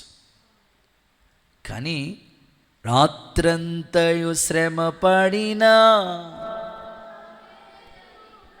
ఎందుకు రాలేదు పేతురు అంటే తన సొంత దారిలో ప్రయత్నిస్తున్నాడు. అప్పుడు ప్రభు చెప్తున్నాడు, నీ నావ కొంచెం లోతుకి నడిపించు. ఈరోజు మీరు చాలామంది భక్తి చేస్తున్నారు కదా, మీరు చేసే భక్తిని గురించి ప్రభు చెప్పేది ఏంటంటే ఇది సరిపోదు, కొంచెం లోతుకి నడిపిస్తాను నేను మాట్లాడుతున్నాడు ఆయన. విశ్వసించిన వాళ్ళందరూ ఆమెన్ చెప్తారా? ఎంత లోతుకి మన భక్తికి వెళ్ళాలి తెలుసండి. ఇందులో కూడా ABCD అని 4 మాటలు చెప్తాను. చూడండి, యెహెజ్కేలు గ్రంథం 47వ అధ్యాయం 3 నుంచి 5 వాక్యాలు చదివితే అక్కడ మనం నడవలసిన దారిలో దేవుడు మనల్ని నడిపిస్తాడట. యెహెజ్కేలు గ్రంథం 47వ అధ్యాయం 3 నుంచి 5 వాక్యాలు చదవగా విందాం. ఆ మనుష్యుడు కొలనూలు చేతి పట్టుకొని తూర్పు మార్గం బయలు వెళ్ళి 1000 మూరలు కొలిచి 1000 మూరలు నన్ను కొలిచి నీళ్ళ గుండా నన్ను నడిపించగా నీళ్లు చీలమండల లోతు. చీలమండల లోతు అనండి. చీలమండలం అంటే మన కాళ్ళు కదా, పాదాలు, జస్ట్ చీలమండలం అంటారు దాన్ని. అది పాప క్షమాపణకి గుర్తుగా ఉంది, లేదా మారు మనసు అనుభవానికి గుర్తుగా ఉంది. ఎందుకంటే బురద ఉంటుంది. కాళ్ళు మీరు ఎంత దూరమైనా వెళ్ళండి, వచ్చిన తర్వాత ఖచ్చితంగా బురద అంటుకుంటుంది. చీలమండల లోతు అదే మారు మనసు అనుభవంలోకి దేవుడు ఫస్ట్ నేను నడిపించేది మారు మనసు, పాప క్షమాపణ అక్కడ తీసుకొస్తాడు. ఆ మెట్టు నువ్వు పైకి ఎక్కేసాం అనుకోండి, వెంటనే ఇంకొక లోతుకు వస్తాను చూడండి. ఇంకొక లోతు ఎక్కడ ఉంది చూడండి, అది నెక్స్ట్ వర్డ్ కంటిన్యూస్ చూడండి. అక్కడ చీలమండల లోతు, ఆ తర్వాత ఆయన మరి 1000 మోర్లు కొలిచి నీళ్ల గుండా నన్ను నడిపింపగా నీళ్లు మోకాళ్ళ లోతు అనండి. ఒకసారి గట్టిగా చెప్పండి. దేవుడు ఈ లోతుకు కూడా నిన్ను నడిపించాలి. ఆల్మోస్ట్ సంఘంలో మోకాళ్ళేసి ప్రార్థన చేసేవాళ్ళు ఉన్నారు. అందుకు దేవునికి మహిమ కలుగునుగాక. ఆ తర్వాత సి చూస్తే మొలలోతు అంటే పరిచర్యకు గుర్తుది. ఎలా చెప్పగలుగుతున్నారు మీరంటే, యేసు ప్రభు నడుమునకు ఒక టవల్, ఒక తువాల్ కట్టుకుని శిష్యులు పాదాలు కడుగుతూ ఉన్నాడు. అది పరిచర్యకు గుర్తు. మీరు ఈ లోతులోకి రావాలి. సో ఆఖరిగా అక్కడ చూస్తే ఏదలేనంత లోతు అంట, అది అభిషేకానికి గుర్తు. ఈ 4 లోతు గుండా మీరు ఒక విశ్వాసి ఈ లోతైన అనుభవంలోకి రావాలండి. మొదట నువ్వు పాపక్షమాపణ బాప్తిసం పొందుకున్నావు, ఓకే. మారు మనసు పొందిన తర్వాత మోకాళ్ళ అనుభవంలోకి రావాలి. ప్రార్థన అంటే సతికిలు పడిపోయి బాస్పెట్ వేసుకుని కూర్చోకూడదు. ప్రార్థన అంటేనే మోకాళ్ళు. అన్న చెప్తా ఉండేవాడు, వాళ్ళ చెల్లెట 9వ నెల ప్రెగ్నెంట్గా ఉన్నప్పుడు కూడా ఆమె మోకాళ్ళు వేసే ప్రార్థన చేస్తూ ఉండేదంట. ఆశ్చర్యపోయేవాడంట, ఏంటమ్మా ఈ టైంలో నువ్వు ఎలా? అంతేనయ్యా, నాకు అనుభవం. క్రైస్తవుడు ప్రార్థన అంటే సతికిలు పడిపోకూడదు, కానీ మోకాళ్ళు వేసే అనుభవంలోకి రావాలి. ఆ తర్వాత పరిచర్య. ఎప్పుడు మన లోతైన భక్తులకు ఎప్పుడు వస్తామంటే, పరిచర్య మంది దేవుడు నాకు ఇచ్చాడు, యోగ్యత లేని నాకు అప్పగించాడు ఈ పని అని అనుకుంటావో, ఖచ్చితంగా నువ్వు పరిచర్య చేయాలనే ఆ మనసు నీకు వచ్చేస్తుంది. ఆ తర్వాత దేవుడు నిన్ను ఏదలేనంత లోతుకు నడిపిస్తూ ఉంటాడు. ఒకసారి అందరూ ఆమెను చెప్పండి. నేను ఒక సాక్ష్యం చెప్తాను ఇప్పుడు మీకు. మనం రెగ్యులర్గా అనేక స్థలాల్లో మీటింగ్స్ పెడతా ఉండేవాళ్ళు. 2015 సరిగ్గా 2025 10 సంవత్సరాలు అవుతుంది. ఒక్కొక్క నెలలో 2 స్థలాల్లో సభలు పెడతా ఉండేవాడిని. ఫస్ట్ వీక్లో ఒక చోట, థర్డ్ వీక్లో ఒక చోట, అలాగ ఒక వారం గ్యాప్ ఇచ్చి సభలు కండక్ట్ చేస్తూ ఉండేవాళ్ళు. ఆ సంవత్సరం నాకు తెలిసి 16 స్థలాల్లో సభలు పెట్టాం. అప్పటికి మనకి ఇంకా స్థలం కూడా లేదు, మందిరం కూడా కట్టలేదు. 10 years బ్యాక్. ఒక్క సంవత్సరం జనవరి నుంచి మే నెల వరకు 16 స్థలాల్లో మీటింగ్స్ పెట్టాం. ప్రేయర్స్ అయితే కంటిన్యూగా సభలు, 3 రోజుల సభలు అయితే ఒక 2 సేవకులు పిలిచేవాడిని, నేను ఒక రోజు చెప్పేవాడిని, ఇంకొక 2 రోజులు గెస్ట్ స్పీకర్ని పిలిచి మీటింగ్స్ జరిగిస్తూ ఉండేవాడిని. నా మనసులో ఏమనిపిస్తూ ఉండేదంటే, మనకి స్థలం లేదు, మందిరం లేదు, మీటింగ్స్ అయితే విస్తారంగా జరిగిస్తూ ఉన్నాం, ఎలాగా అని అనుకుంటూ ఉండేవాడిని. దేవుని పని ఇది జరిగించాలి, అంతే. జరుగుతూ వచ్చింది. ప్రభువు నందు ప్రయాస చెప్పండి వ్యర్థము కాదు. ఈ మాట మీకు ఎప్పుడు గుర్తుండాలి. మీరు పరిచర్య చేశారా, దానికి ఫలితం నేను ఇవ్వకపోవచ్చు, కానీ మీరు పడిన ప్రయాసకి వ్యర్థం కాదు, దేవుడిస్తాడు. ప్రార్థన చేశారా, లేకపోతే దైవికమైన కార్యక్రమాల్లో పాలుభాగ, ఏది వ్యర్థం కాదు. నేను మీటింగ్స్ పెట్టేసి అక్కడ విత్తనాలు జల్లి వచ్చేసాం. సరిగ్గా ఒక ఫ్యామిలీ దేవుని మందిరానికి రావటం మొదలుపెట్టారు. వినాలి బాగా మీరు. అక్కడ విత్తనాలు 3 రోజుల మీటింగ్స్ కొరకు ప్రయాసపడి పరిచర్య చేసి భోజనాలు పెట్టి కానుక ఖర్చు పెట్టి అక్కడ మీటింగ్స్ పెట్టి వచ్చేసాం. ఆ సభల ద్వారా ఒక కొత్త కుటుంబం దేవుని మందిరానికి రావటం ప్రారంభించారు. అప్పుడు నాకు బాగా తెలుసు, భోగి శాంతారావు గారి యొక్క సాక్ష్యం వినిపించాం. అద్భుతంగా వారు విన్నారు. మాటలు విని దేవుని వైపు త్రిప్పబడి సన్నిధికి వచ్చారు. వచ్చిన వాళ్ళు ఎవ్వరు కూడా మారు మనసు పొందలేదు, బాప్తిసం తీసుకోలేదు, భక్తి అనుభవాలు తెలియదు. కొత్త ఫ్యామిలీయే. ఎప్పుడైనా దేవుని సన్నిధికి వెళ్తే పండక్కో మామూలుగా వెళతా ఉండేవారే, కానీ దైవికమైన లోతైన అనుభవాలు వాళ్ళకి తెలియదు. వెళతా వస్తూ ఉండేవారు. సరే, దేవుడు నడిపించిన విధానం ఎలా ఉంటుందో చెప్తున్నాను. వాళ్ళు దేవుని సన్నిధిలో అడుగు పెట్టారు. సరిగ్గా 1 year, 1 సంవత్సరమే వాళ్ళు వాక్యం వినటం, పరిచర్యలో ఉండటం, ప్రార్థన అనుభవాలు అన్నీ ఎదగటం. దేవుడు మహాకృపను బట్టి ఆ ఫ్యామిలీ నలుగురిని కూడా దేవుడు రక్షించాడు. కుటుంబంలో తల్లి మారింది, పిల్లలు మారారు, కుటుంబం మార్చబడింది. ఇక వివాహం కూడా ఆ ఇంట్లో పరిశుద్ధ వివాహం జరిగింది. దైవికంగా కొనసాగించబడుతున్నారు. నేను అనేవాడిని, అన్న సన్నిధికి వస్తున్నారు కదా, ప్రార్థన చేయండి అన్న అనేవాడిని ఆ అన్నని. ఆ అన్న అనేవాడు, నాకు 4 తిరగదన్నయ్య అనేవాడు. స్తోత్రం చెప్పండి ఒకసారి. అన్నయ్య నాకు 4 తిరగదన్నయ్య, నత్తు వచ్చేద్దన్నయ్య అనేవాడు. పర్లేదు, మోషే కూడా నత్తోడైన వాడి చేత ఎన్నో అద్భుతాలు చేయించాడు కదా, 4 తిరుగుతుందిలే, పర్లేదు అలా చెప్తా ఉండన్నా అనేవాడిని. తిరగదన్నా అనేవాడు. పాట పాడు రాదన్నా అనేవాడు. దేవుడు కృప. సో ఇంచుమించు ఈ సంవత్సరాల్లో భక్తి మార్గాలను నడిపించబడగా ఇప్పుడు ఎంత లోతైన అనుభవంలోకి వచ్చేసారంటే నాకు అనిపిస్తూ ఉంటుంది, ప్రార్థన చేయన్నా అని మైక్ ఇచ్చామనుకోండి, ఎప్పుడు ఆమెనంటాడు రాబోయే మనిషి అనుకుంటాం మనం. స్తోత్రం చెప్పండి. ఎందుకంటే అనర్గళంగా చేస్తూ ఉన్నాడు. అసలే ప్రార్థన బ్రేక్ వేయటం రావట్లేదు, వెళ్ళిపోతుంది. మనకి బ్రేక్ ఉండాలి, బెల్లం ఉండాలి, లేకపోతే బండి యాక్సిడెంట్లు అయిపోతాయి. కానీ ఆ ప్రార్థనకి ఇంక బ్రేక్ లేదు, అంత కంటిన్యూగా చాలా విస్తారంగా మోకాలు దిగట్లేదు అన్నమాట ఆయన. సో దేవుడు ఆ కుటుంబాన్ని నిజంగా నాకు అనిపించింది, ప్రార్థన ఒకప్పుడు వచ్చేది కాదు, ఎంత లోతుగా దేవుడు నడిపించాడు. ఒకప్పుడు అసలు బైబిల్ చదివేవాడు కాదు, ఎంత చక్కగా బైబిల్ చదువుతున్నాడు.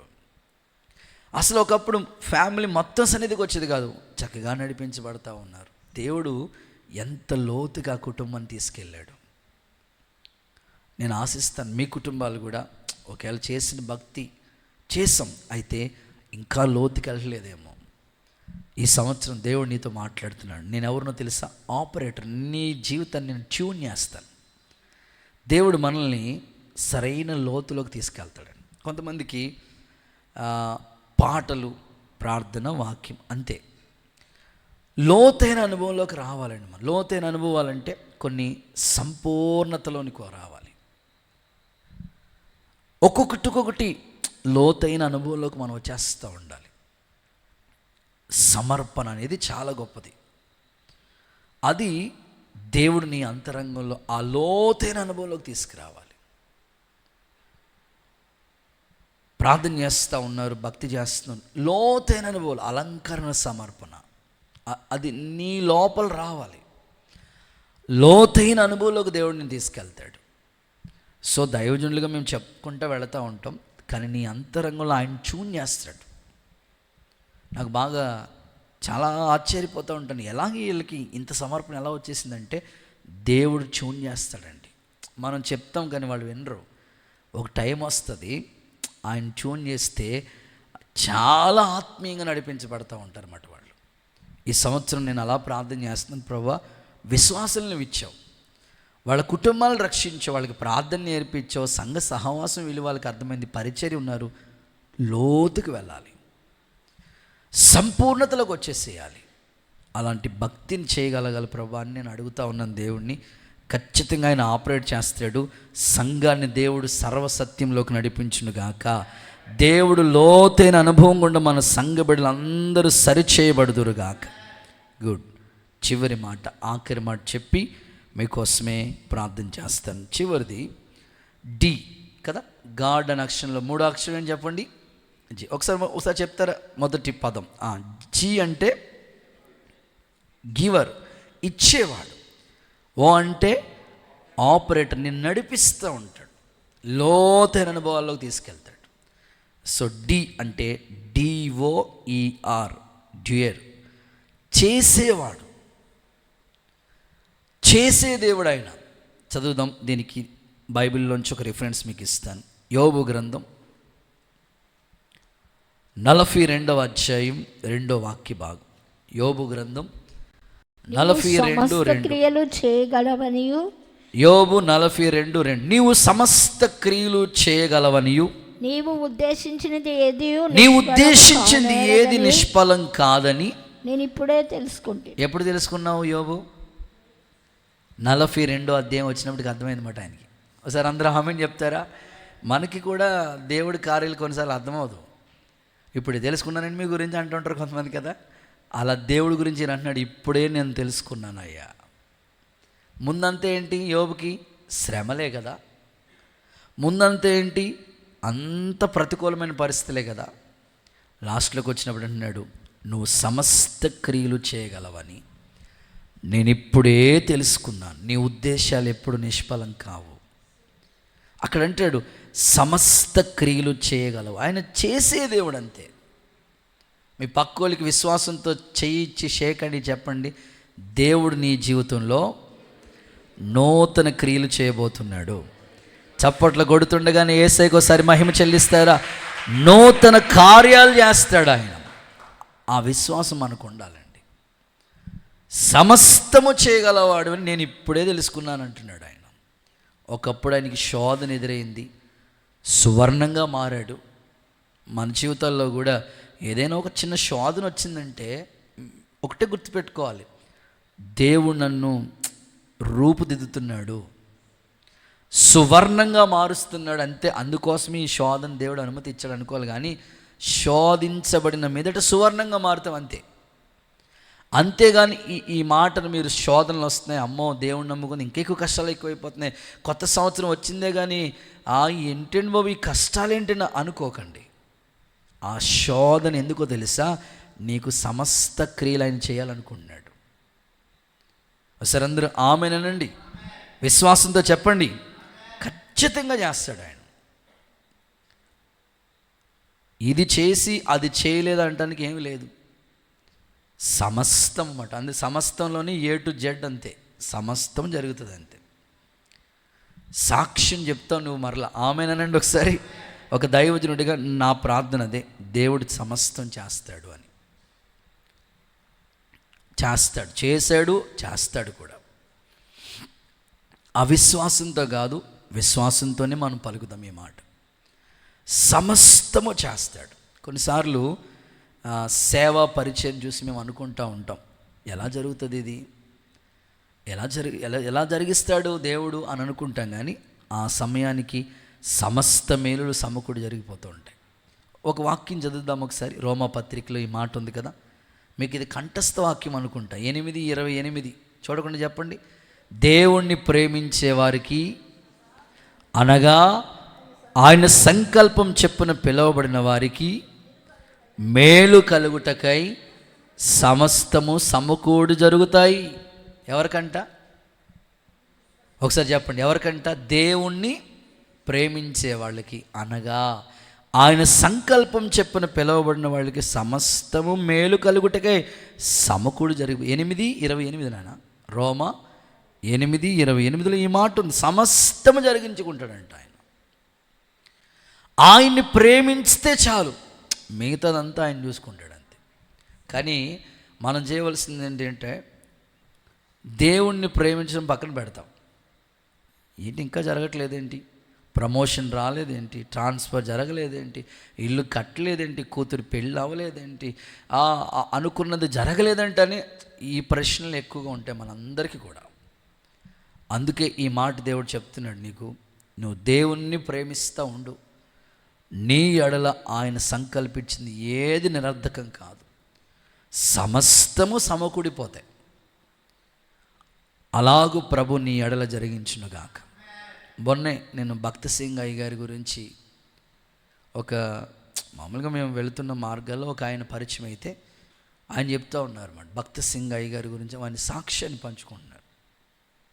అని ఇలా చెప్పారంట, ఆ రోజు చాలా నీడ్ ఉంది, చాలా అవసరం ఉంది. ఒకటే చెప్పారంట, మీకు ఏది కావాలన్నా మోకరించండి, నేను నీకు సమస్తము జరిగిస్తాను. ఆయన దగ్గర ఉన్న వాళ్ళకి కూడా అదే నేర్పించారంట. ఒకరోజు 1000 మందికి భోజనాలు పెట్టాలి, ఏమీ లేవు. ఆయన అనుభవంలో 1000 మందికి భోజనాలు పెట్టాలి, ఆ రోజు ఏమీ లేవు. అయితే అక్కడ వాలంటీర్లుగా పనిచేసేవాళ్ళు, అయ్యగారు పప్పు లేదు, ఉప్పు లేదు, ఏమీ లేదు, 1000 మందికి భోజనాలు ఎట్లాగయ్యా, మీకెందుకు, కట్టెలు వెలిగించండి, పాత్రలన్నీ పొయ్యి మీద పెట్టండి, నీరు మరిగిస్తూ ఉండండి, ఆ సమయానికి అవి వస్తాయి అంతే. పొద్దున్న వాళ్ళు విశ్వాసంతో ఆ కట్టెలు వెలిగించారు, పొయ్యి పెట్టారు, ఆ మంట పెడతా ఉన్నారు. వాటర్ మరిగిపోతుంది కానీ బియ్యం రావట్లేదు, కిరాణా రావట్లేదు, ఏమీ రావట్లేదు. 12 అయిపోయింది, ఏమీ రావట్లేదు. ఈయన మందిరంలోకి వెళ్ళిపోయి ప్రార్థన చేసుకుంటా ఉన్నారంట. డోర్ కొట్టాయి, ఏమీ రాలేదు. నా సమయం, అమ్మా నా సమయం ఇంకా రాలేదు అంటున్నారంట ఆయన. దేవుడికి స్తోత్రం చెప్పండి. అమ్మా నా సమయం ఇంకా రాలేదు. దేవుడి సమయంలో ఆయన చేస్తాడు కదా, ఎదురు చూద్దాం. అలా సరిగ్గా 1 గంట అవుతుంది, అంతే. కరెక్ట్గా ఒక లారీ వచ్చిందంట. దేవుడికి స్తోత్రం చెప్పండి. కరెక్ట్గా లారీ, దాని నిండా భోజనాలు ప్యాక్ అయిపోయి ఉన్నాయి. అయ్యా, మా వీధిలో ఫస్ట్ బర్త్డే చేసుకుందామని మేము అన్నీ ఏర్పాటు చేసి 1000 మందికి ఇష్టమేసి వేసుకున్నాం. కానీ వీళ్ళ తాత చచ్చాడు. స్తోత్రం చెప్పండి. పిల్లోడు వాళ్ళ తాత చచ్చిపోయాడు ఆ వీధిలో. ఈ భోజనాలు ఎక్కడ పంపిద్దాం అంటే ఇక్కడ సభలు జరుగుతున్నాయంట. ఎవరో చెప్పారు, ఆ పుణ్యం మాకు కట్టుకుంటుందని మొత్తం లారీ నిండా ప్యాక్ చేసి మీకోసం పంపేశామయ్యా అన్నారంట. ఒకసారి చప్పట్లు కొడతారు, ఏసైకి మహిమ వచ్చింది. సో సమస్తము అప్పుడు నేను ఆ సాక్షి విన్న తర్వాత నాకు ఇంకా విశ్వాసం వచ్చింది. నిజంగా చాలా ఫెయిత్ వచ్చింది. నిజంగా సమస్తము చేస్తాడు దేవుడు.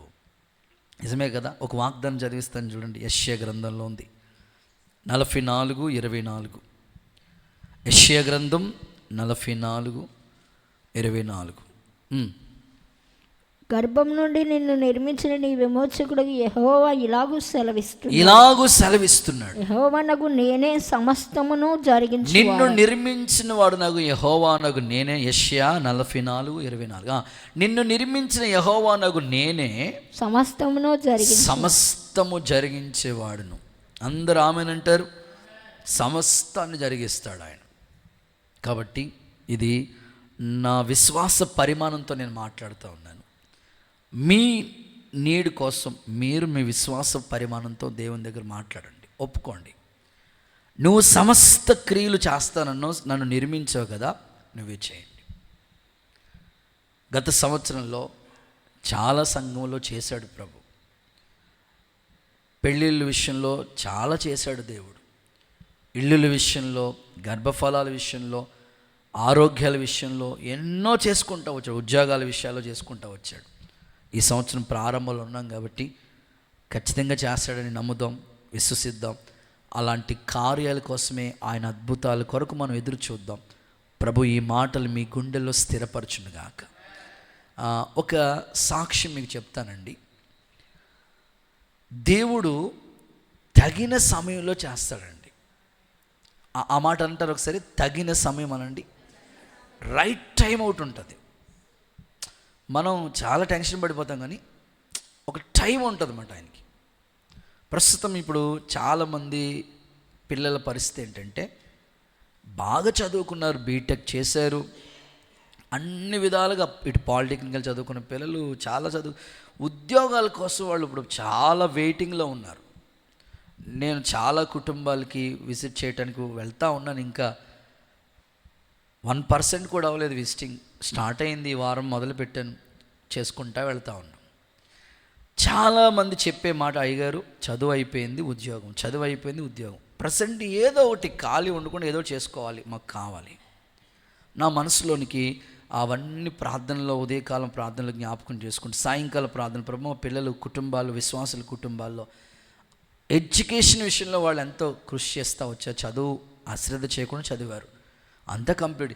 ఏదో ఒక జీవనాధారం వాళ్ళు కల్పించు అన్నీ చదువుకుని ఆ మాటలన్నీ చెప్పి ప్రార్థన చేసుకుంటుంటే ఒక సాక్షి నాకు గుర్తొచ్చింది. ఏంటంటే, తగిన సమయంలో చేస్తాడంట దేవుడు.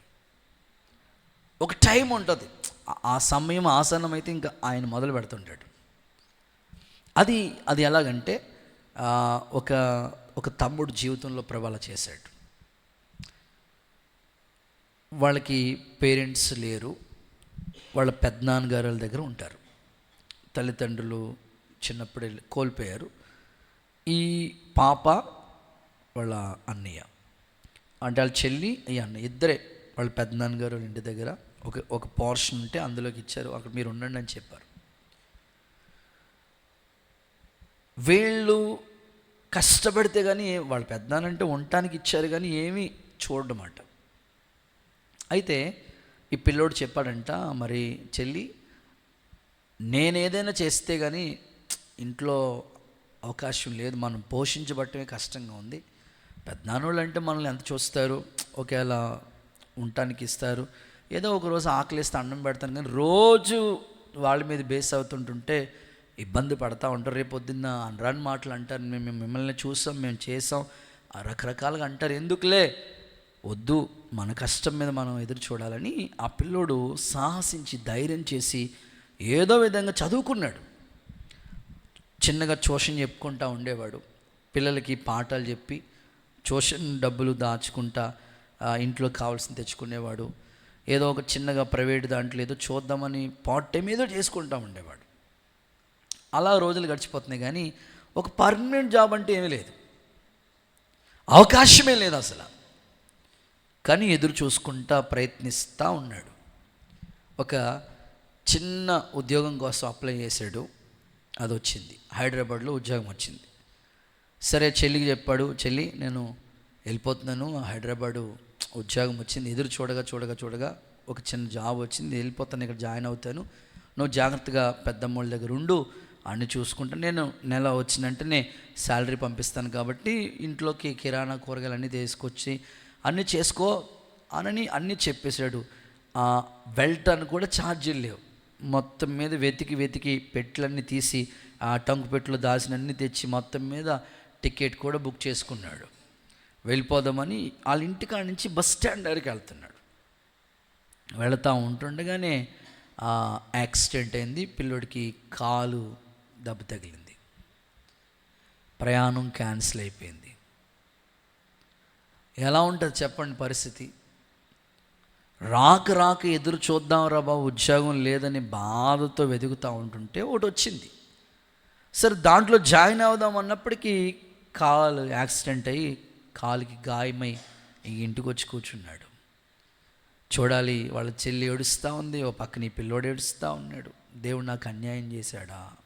చూడండి, కొన్నిసార్లు మనం అన్ని రూట్లో ప్రయత్నిస్తూ ఉంటాం, ఏదో ఒక ఛానల్లో మనకి సెట్ అవుతుందిలే, మన ప్రయత్నాలు సఫలమవుతాయి అనుకుంటాం. కొన్నిసార్లు అన్ని దారులు మూయబడి ఉంటాయి, దానికి తగినట్లుగా అంత మైనస్గానే జరుగుతూ ఉంటుంది. అంతగా అనుకున్నట్లుగా విజయాన్ని మనం చూడలేని పరిస్థితిలో ఇలాంటి పరిస్థితి ఎప్పుడైతే ఎదురైందో ఇంకా ఆయనలో పూర్తి నమ్మకం పోయింది. కానీ వాళ్ళ చెల్లి మంచి ప్రార్థన పర్రాలు, అన్నయ్య దేవుడు ఏది చేసినా మనం మేలే చేస్తాడు, ఇన్నాళ్ళు పోషించలేదు ఆయన, అమ్మ లేదు, నాన్న లేడు, మరి ఈ 7 సంవత్సరాలుగా మనం మన కాలు మీద మనం నిలబడి ఏదో ఒకటి చేసుకుంటూ వచ్చాం కదా, ఎందుకో ఈ శ్రమ ఎందుకు అనుమతిచ్చాడో? బాధపడొద్దు, చేస్తాడు ఆయన, మనమైతే ఎదురు చూడాలంతే. శ్రమ వెనకాల ఏదో ఒక మేలు దాచాడని ఆ నమ్మకం నాకుందన్నయ్య. ఈ రాత్రి నేనైతే మోకాళ్ళేసి ప్రార్థన చేస్తాను, దేవుడు ఏదైనా చేస్తాడు అనుకుని ఆ చెల్లి వాళ్ళ అన్న దగ్గర కాల్ దగ్గర కూర్చుని పాపం డ్రెస్సింగ్ అంతా చేసి చాలాసేపు కన్నీళ్ళతో ప్రార్థన చేసింది. వారం అయిపోయింది, మరలా ఎదురు చూస్తూ ఉన్నాడు, ఏదైనా ఆపర్చునిటీ వస్తే బాగుండు అనుకుంటున్నాడు. ఆయన ప్రయత్నిస్తూ వచ్చాడు. హైదరాబాద్లో చిన్న జాబ్, 15,000 జీతం ఉంటే చాలు అనుకుని వెళ్ళాడు. ప్రయత్నం కానీ విఫలమైంది. వారం అయిపోయింది, 10 రోజులు గడిచిపోయింది, ఏమీ లేదు.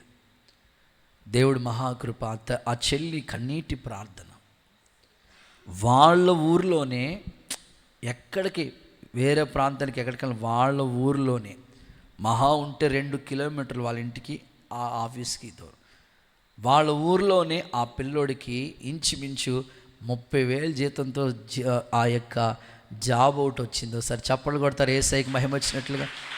దగ్గరలోనే, ఆ పిల్లోడికి దగ్గరలోనే. ఈ కాలు ఇరిగినందుకు బాధ అంతా మర్చిపోయాడు. ఇప్పుడు ఏంటంటే వర్క్ ఫ్రమ్ హోమ్, ఇంటి దగ్గర ఉండే చేసుకోవచ్చు. దేవుడు తగిన సమయంలో స్పందిస్తాడు, ఖచ్చితంగా మనకు చేస్తాడండి. అయితే మనం ఆయన కార్యాలు ఎదురు చూస్తూ ఉండాలి. సమస్తము చేయగలడని నువ్వు నమ్మాలి. నేను జస్ట్ ఒక ఉద్యోగం గురించి మాట్లాడాను. ఒకవేళ నీకు అది వివాహమా, లేకపోతే నీ ఆర్థిక పరిస్థితిలా, నీ ఇంట్లో సమస్యలా, నీ వ్యాపార అభివృద్ధి, సమస్తము చేస్తాడు. నీ భర్త, చాలామంది భర్తల గురించే కదండి, ఏమండి అయ్యగారు మీరు ఎన్ని ప్రసంగాలని చెప్పండి కానీ నా భర్త మారటం నేను నా కన్నులతో చూడలేనండి బాబు అంటారు కొంతమంది. నేనేమంటానంటే నీ కన్నులతోనే చూస్తావమ్మా అంటాను. నువ్వు కాదు ఆమె నాలు చెప్పాలి. చెప్పండి అమ్మా. మీ కన్నులతో చూస్తారు. ఆ విశ్వాసం నీలోకి రావాలి. ఎంతమందిని మార్చలేదు దేవుడు. మార్పు లేని భర్తలనే మార్చుకుని ప్రభు సన్నిధిలో సాక్షులుగా నిలబెడుతున్నాడు కదా. నువ్వు విశ్వసిస్తే ఆయన కార్యాలను చూడగలుగుతావు. ప్రభు ఈ మాటలు నీ గుండెల్లో స్థిరపరిచి ఆశ్చర్యకరమైన బాహువు చేత ఆయన సమస్త కార్యాలు జరిగించునుగాక. నేను ముగిస్తున్నాను. యెహోవాయే నిజమైన దేవుడు. దేవుడిని ఇంగ్లీష్లో గాడ్ అని పిలుస్తాం. గాడ్ అనే పదంలో 3 అక్షరాలు ఉన్నాయి. ఆ 3 అక్షరాలకి సరైన నిర్వచనం మీకు చెప్తా వచ్చాను. జి అంటే గివర్, ఇచ్చేవాడు, ఆయన నీకు ఇస్తాడు.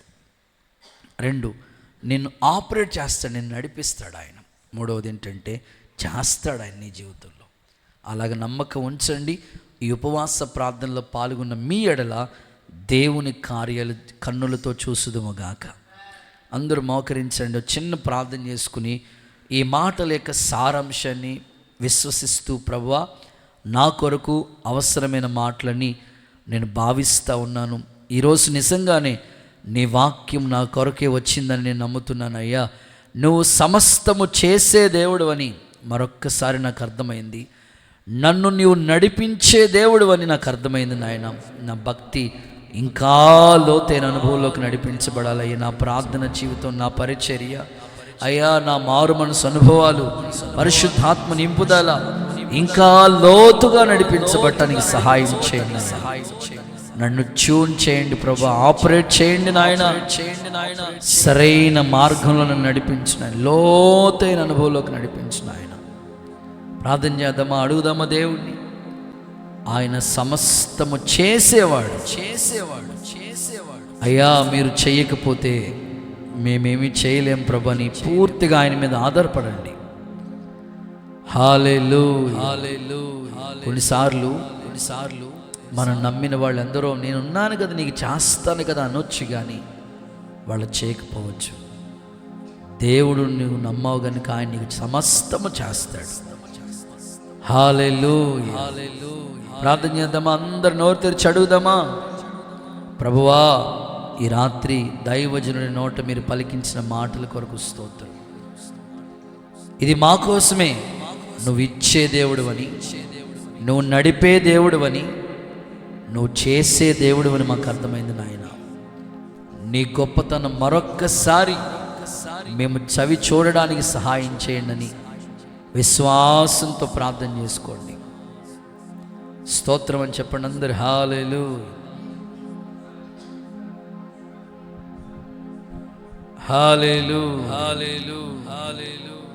నీకు చేస్తాడు ఆయన.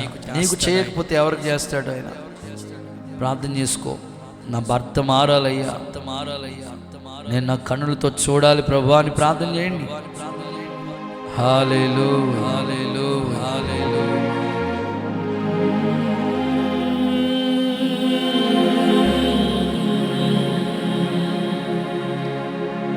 హల్లెలూయా, హల్లెలూయా. ఘన కార్యాలెన్నో నీకై చేసినవాడు, కష్టకాలమందు నీ చేయి విడుచునా, అసాధ్యములెన్నో దాటించిన నాదుడు, శ్రమలో నిన్ను దాటిపోనా. సియోను దేవు నిన్ను సిగ్గుపడనివాడు, కనికర పూర్ణుడే నీ కన్నీరు తుడుచు. సియోను దేవుడే నిన్ను సిగ్గుపడనివాడు, కనికర పూర్ణుడే కన్నీరు తుడుచును. అసమానుడైన వాడు అవమానపరచడు నిన్ను. ఓటమి ఎరుగని మన దేవుడు ఓడిపోనివ్వడు నిన్ను. తీర్మానంతో ప్రార్థన. ప్రభువా, ఎన్నో చేసావు కదయ్యా, ఆయనని కార్యములు చేయండి. హల్లెలూయా.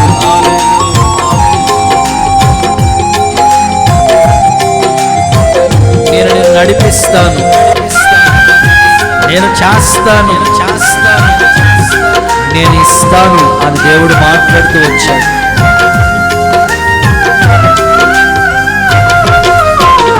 పరిస్థితులన్నీ చేజారిపోయిన, ఎంతగానో శ్రమ పడినా ఫలితమేమి లేకుండా, అనుకున్నవన్నీ దూరమైపోయిన, మంచి రోజులు వస్తాయని నిరీక్షణే లేకున్నా, మారది తలరాతని దిగులు పడుకుమా, మారాను మధురముగా మార్చును నీకై, మారది తలరాత దిగులు పడుకుమా, మారాను మధురముగా మార్చును నీకై, మేలులతో నిన్ను తృప్తిపరచును, మేలులతో నిన్ను తృప్తిపరచును. సియోను దేవుడే సిగ్గుపడనివ్వడు, కనికర పూర్ణుడే నీ కన్నీరు తుడుచును. సియోను దేవుడే నిన్ను సిగ్గుపడనివ్వడు, కనికర పూర్ణుడే నీ కన్నీరు తుడుచును. సియోను దేవుడే సిగ్గుపడనివ్వడు, కనికర పూర్ణుడే కన్నీరు తుడుచును. సియోను దేవుడే సిగ్గుపడనివ్వడు, కనికర పూర్ణుడే నీ కన్నీరు తుడుచును. నాకేల శ్రమలంటూ కృంగిపోకుమా, తేరు చూడు యేసుని అగ్నిలో నిలిచెను నీకై. నాకేల శ్రమలంటూ తేరు చూడు యేసుని అగ్నిలో నిలిచెను నీకై. శత్రువు చేతికి నేను అప్పగించడు, శత్రువు చేతికి నేను అప్పగించడు. సియోను దేవుడే నేనే నిజమైన దేవుణ్ణి, నేనే జీవమగల దేవుడిని. ఆ దేవుని గొప్పతనాన్ని మరొకసారి ఆయన నిరూపించుకోబోతూ ఉన్నాడు. ఆయనే దేవుడు. సియోను దేవుడే సిగ్గుపడనివ్వడు, కనికర పూర్ణుడే. సియోను కొరకు నేను ఏర్పాటు చేసుకున్న దేవుడు, ఘన కార్యాలు ఎన్నో చేసిన దేవుడు మరలా ఆయన చేయబోతూ ఉన్నాడు. నిన్న నేడు నిరంతరం ఏకరీతిగా ఉన్న దేవుడు. నీవే నీవే నమ్మదగిన దేవుడవు, నీవు నా పక్షమై నిలిచేయున్నావు. నీవే నీవే నమ్మదగిన దేవుడవు, నీవు నా పక్షమై నిలిచేయున్నావు. నీవు నా పక్షమై, నీవు నా పక్షమై విడువదే నన్నెల్లప్పుడు కృప. విజయ పదమున నడిపించనే కృప, మరువదే నన్నెల్లప్పుడు కృప. కృప మాణిక్యమణులను మరిపించెని ఆదుకొని నన్నెల్లప్పుడు శాంతి సమరము చేసే నీవే యేసయ్యా నమ్మదగిన సహాయకుడు వేల్పులలో మహనీయుడు ఆయన సర్వశక్తి కలిగిన దేవుడు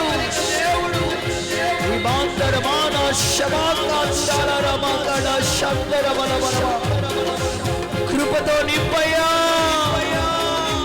నీవు మమ్మల్ని నడిపించయ్యా మంచిగా మీరు నడిపిస్తున్నాయన అయ్యా మీరు చెయ్యగలిగిన దేవుడు మీరు ఇవ్వగలిగిన దేవుడు నీ శక్తిని మేము చూడాలి అద్భుతాలు చూడాలి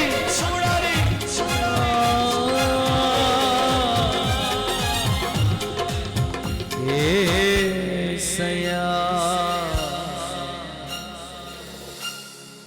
సియోను దేవుడే నిన్ను సిగ్గుపడనివాడు కనికర పూర్ణుడే నీ కన్నీరు తోడచును. విశ్వాసంతో ప్రార్థన చేసుకోబోతున్నాం. దేవుని యొక్క గొప్పతనం మరొకసారి మనం వింటూ వచ్చాం కదా.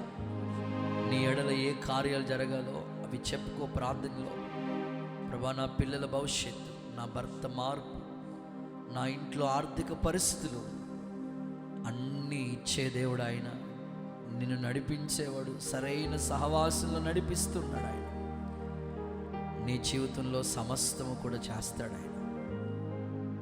ప్రార్థన చేసుకుందాం. ప్రేమ స్వరూపి జీవాధిపతి యేసయ్యా, నీ పరిశుద్ధ ప్రశస్త నామాన్ని బట్టి నీకు వందనాలు, కృతజ్ఞతలు, స్తోత్రాలు చెల్లిస్తున్నాం ప్రభువా. ఈ సమయంలో ఇంతవరకు ఈ ఉపవాస కూడికలో నీ దాసు నిలబెట్టుకొని వాక్యం ద్వారా మాట్లాడిన ప్రతి మాట కొరకు స్తోత్రములు నాయన. అయ్యా నా తండ్రి, గాడ్ గురించి మీరు తెలియపరిచారు. మీరు సర్వాంతర్యామివని, సర్వజ్ఞానివని, సర్వశక్తి కలిగిన వాడవని వాక్యం సెలవిస్తూ ఉంది ప్రభువా. అయ్యా మీకు స్తోత్రములు నాయన. నా తండ్రి, మీరు ఇచ్చే దేవుడిగా ఉన్నందుకు స్తోత్రాలు ప్రభువా. అయ్యా మీరు ఏమి ఇస్తారో తెలియపరిచారు. ఆశీర్వాదం ఇస్తానని, ఐశ్వర్యం ఇస్తామని నాయన, నా తండ్రి గర్భఫలం ఇస్తామని తెలియపరిచినందుకు స్తోత్రాలు అయ్యా. అయ్యా నీకంటూ అసాధ్యమైంది ఏదీ లేదు. ఎవరైతే విశ్వాసంతో అయ్యా ఎదురు చూస్తారో వాళ్ళకి ఖచ్చితంగా మీరు ఇచ్చే దేవుడిగా ఉన్నందుకు వందనాలు. బలమైన విశ్వాసం మరి అంతరంగంలో ఉంచండి ప్రభువా. నాయన ఉద్యోగమైనా ఇవ్వడానికి సమర్థుడు ప్రభువా.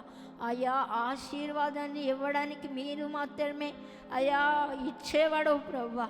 నిశ్చయంగా మా బిడ్డలందరూ దేని కొరకు వేచి ఎదురు చూస్తున్నారో వారందరికీ మీరు ఇవ్వమని ప్రార్థన చేస్తున్నాం దేవా. అలాగనే మీరు నడిపించేవాడుగా ఉన్నారని వాక్యం ద్వారా మాట్లాడారు ప్రభువా. మాకు ప్రయోజనం కలిగేటట్లుగా నడవవలసిన త్రోవలో మీరు మమ్మల్ని నడిపించే నాయకుడిగా ఉన్నందుకు వందనాలు ప్రభువా. నీ బిడ్డలు అందరూ నాయన మారు మనసు పొందుకున్న నీ బిడ్డలు ఇంకా మోకాళ్ళ అనుభవము, పరిచర్య చేసే అనుభవము, ఆత్మపూర్ణులుగా మార్చబడే కృప, లోతైన అనుభవంలోనికి నడిపించబడ్డానికి కృప దయచేయండి అయ్యా. నీ బిడ్డలందరూ సర్వ సత్యంలోనికి నడిపించబడాలి దేవా. వారి భక్తి ఇంకా లోతుగా నడిపించబడ్డానికి సహాయం చేయండి నాయనా. నీకు వందనాలు, స్తోత్రాలు ప్రభువా.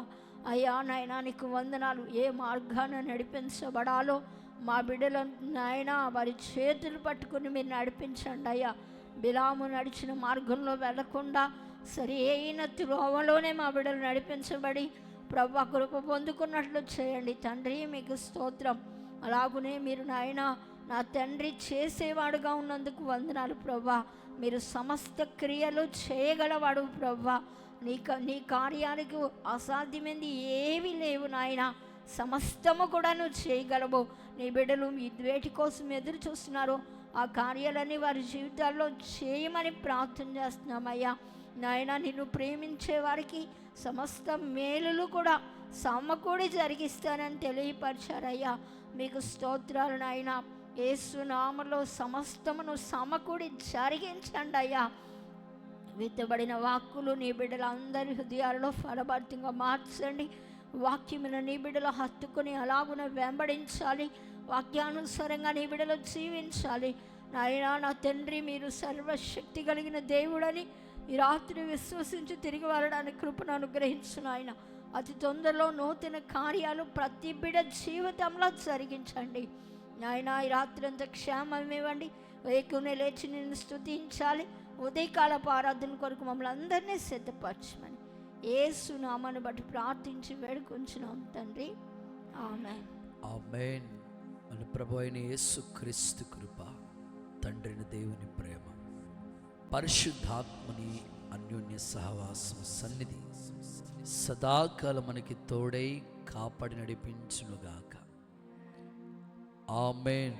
ఆమేన్. హల్లెలూయా. అందరికీ వందనాలు. ఉదయకాలం 6 గంటలకి మొదట ఆరాధన ఉంటుంది.